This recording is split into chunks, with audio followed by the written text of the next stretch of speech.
AO. Video for context on this attached document, and also because documents don't really convey tone.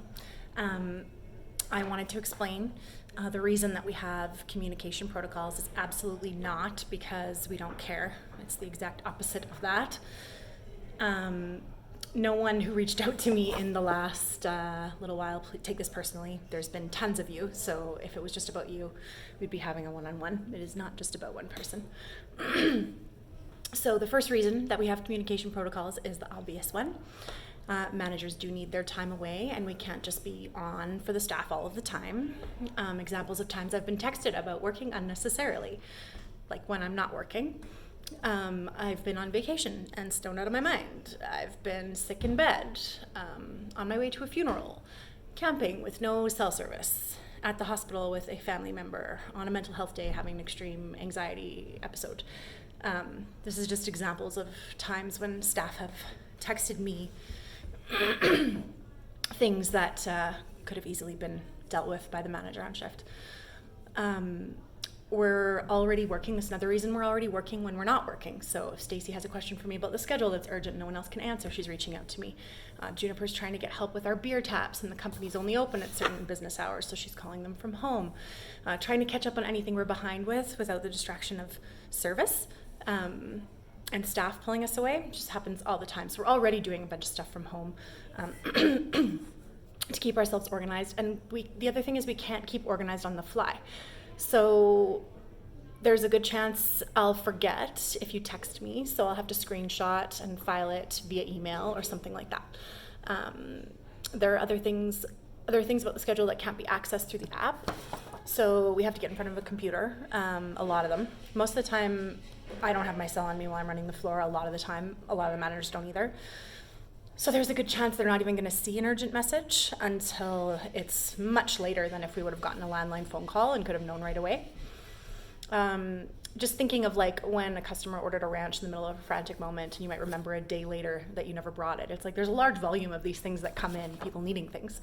To give you an idea of how many things staff reach out to us about in a day: availability questions, uniform questions, time off requests, being sick, needing a shift change approved, asking for a job for a friend, looking for a T4, pay check concerns, asking for a reference, asking for proof of employment for loans.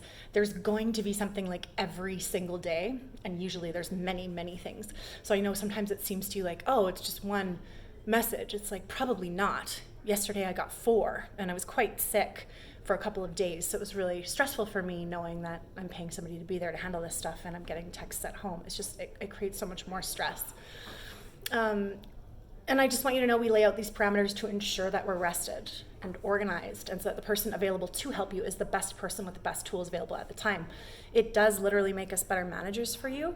And so when part of the reason why we do all this stuff is to be better managers, like, it's really important that we just are respected this boundary and this parameter.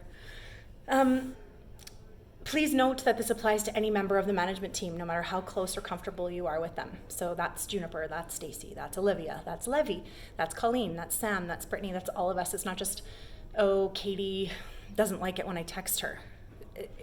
Nothing frustrates me more than when somebody says that. It's a policy in place for all of them, because I need them all at their best when they're here, and I didn't schedule them to be on call on that Saturday that you were texting them because you didn't want to talk to anybody at the restaurant, and you like Stacy a ton, so you texted her instead. Like, it's not fair. I didn't schedule them to work. They shouldn't be working. And I need them all their best when they're at work, which means they need time away. So trust me, even friendships that you have with them, they'll be much more fruitful and deep when they're boundaried and respectful. And I just wanted to put that out there because it's been long overdue that some people have been confused. So I ask that you screenshot that document I sent, or save it to your phone, or do whatever you got to do, and like make sure you have it. Just go that extra mile for us, please, and make sure you have it somewhere handy, because you're gonna forget what the policies are. That's what I've learned over the last couple of years, is like, people are going to forget, and I don't want to be treating it like it's a lack of respect. Please just have it handy so that when you are in an emergency, because you will have them, you have this information available to you easily. So The main thing to take away from it, though, is just like it's literally never a text message unless there's absolutely no other option. It's literally never a text message or something personal. I think we keep trying to say don't text managers only, but we haven't made it really clear what the times are to text, because obviously there is some, and that's what makes it super confusing. So I'm hoping that this way of laying it out makes it really clear to everyone. And moving forward, everyone will have a better understanding, so that it's not so often somebody crossing that boundary and then the manager trying to figure out the way to communicate to them so that we re-establish the boundary without the person feeling like we don't care about what's going on with them. Because that's the dance, and it's not really fair, because I've had to do that dance when I'm in the middle of my own crises. And it just doesn't make any sense. So thank you to everyone for your time, and have a great day.